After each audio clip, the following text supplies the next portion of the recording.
We win. Referee falls asleep. Danteh can't hold it in. This is Custa News Network.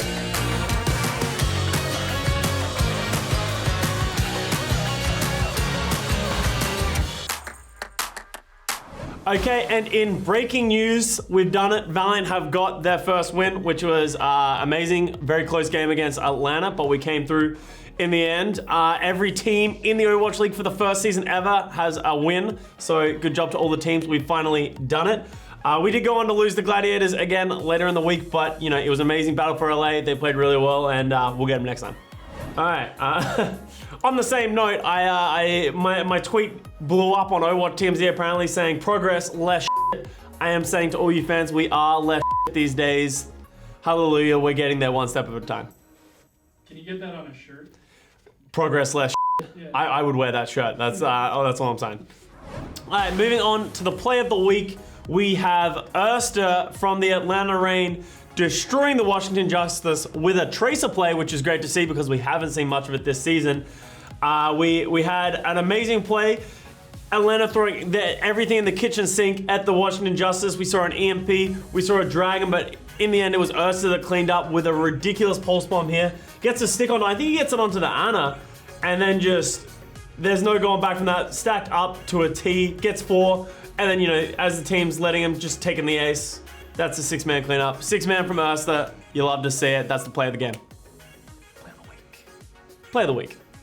We do have an honorable mention for play of the week from Brady. The game-winning boop by Agilities. Boops the ball off of the edge and then also stuns the Lucio. People did give me credit for the amazing boop. I will take it. But, you know, it actually was Brady. So big shout-outs to him for closing out the game. And favorite segment of the week, we have You Hate to See It. We have the referees not appreciating GOATs as well. He's struggling to stay awake through the games. Honestly, if I was refereeing GOATs, I would have the exact same problem. You can see him, he's like on the edge, he's there, and then you know when you're like sleeping, and then you're like, someone says something, you're like, no, I'm awake, don't worry about it, this is fine. That's pretty much what's going on with him right now. You hate to see it. I honestly love to see it. You know, obviously what EQA had to say was super important. That's what woke him up. Okay, and we have our second controversial poop ever in Overwatch League. Firstly, we had Taimu pooping that brought our favorite Seagull in to play Diva. This season, we have Shu calling out the Houston Outlaws for pooping during scrim time. Apparently, Danteh couldn't hold it in anymore and he's had to go. Matt says it best, you gotta go, you know? So, bit of controversy within the pooping scene. Let's see how it pays off the Houston Outlaws in the future. All right, we're going into the fan art segment of this week's show. We have Niall at Sad Loser Boy doing some amazing fan art here. We got Agilities going up against Shore4 for the Battle of LA. Just see some ridiculously cool drawings of Agilities on the Genji and Shore4 with a sword and shield. I don't know if that's a character, but it looks awesome nonetheless. Yo, big shout out to you. That was an amazing fan art. Much love. Next coming up for the fan comments, we had a bunch of you asking where are the cat segments. Unfortunately, you know, they did have to go on a break. They were going on holidays, so they are coming back, and we do have Aya with the traffic report today. Aya, what's going on?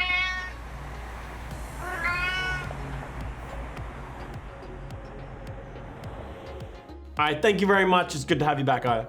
All right, so we have Alyssa Knoll with the, you gave us Australian slang, now give us your best American accent. I apologize for what you're about to hear because I'm winging it really bad, but I'll give it my best shot. I'm walking here, hey, I'm walking here. That's my best, that's the best one I can do. I don't even know what it's from. It's from a movie that I can't even quote, that's all I know. What about Valiant, bro? Hello, as if.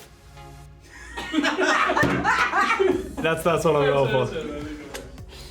And we have Barbosity with the Custa. Some Valiant fans would like a lock of your hair from every Valiant player. Can that be a pledge goal, please? We can probably pull some strings. I think for $10 million, you can have a lock of every Valiant player's hair.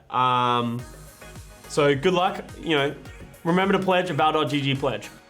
And then we had a lot of questions about my shirts recently in the fan comments. I take zero responsibility. Unfortunately, my shirts are just being out of the bag, very fresh.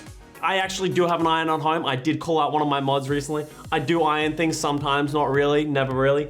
But in the future, I will always have things ironed just for you, just because of what you guys have said. So we've heard your feedback and it will happen. Is this one ironed? Yeah, we're good. Is this because you never wear the same shirt twice? Exactly. You know, who wears shirts twice? Gah. Hey, just so you guys know, this Friday we are announcing the next official Valiant watch party in Los Angeles. To get tickets, please follow Valiant on Twitter. We'll be making the announcement on Friday morning. And as always, thank you very much for all your support. And in Overwatch news, the new Storm Rising skins have been released. We got some pretty sick skins coming out. All right, so we got the McCree skin. I don't even know what he's trying to be here. Is he like the sheriff? He's the Deadlock gang. All right, he's part of the Deadlock gang apparently.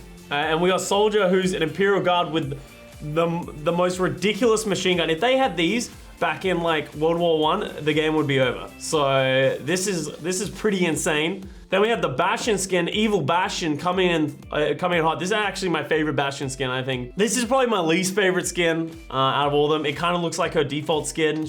Then we have Ashe. I actually really think this skin's like pretty sick. Bob's looking dapper as, and we got Ashe with like full pink.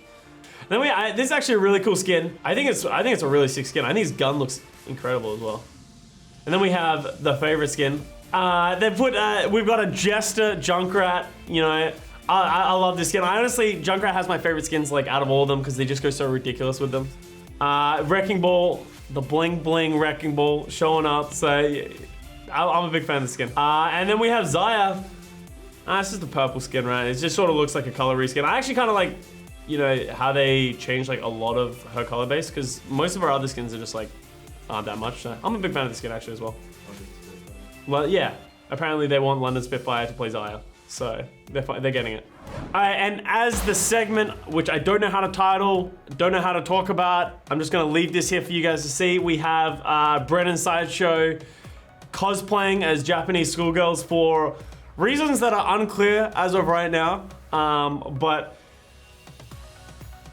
okay, this is out here for the internet to see, so you sort of feels weird to see it, I guess, but you know, something different for the week. We love it. We're their biggest fans. We're the biggest fans? Okay. We love to see it, apparently. Next week on Custa News, we're gonna do this with you. Wait, what?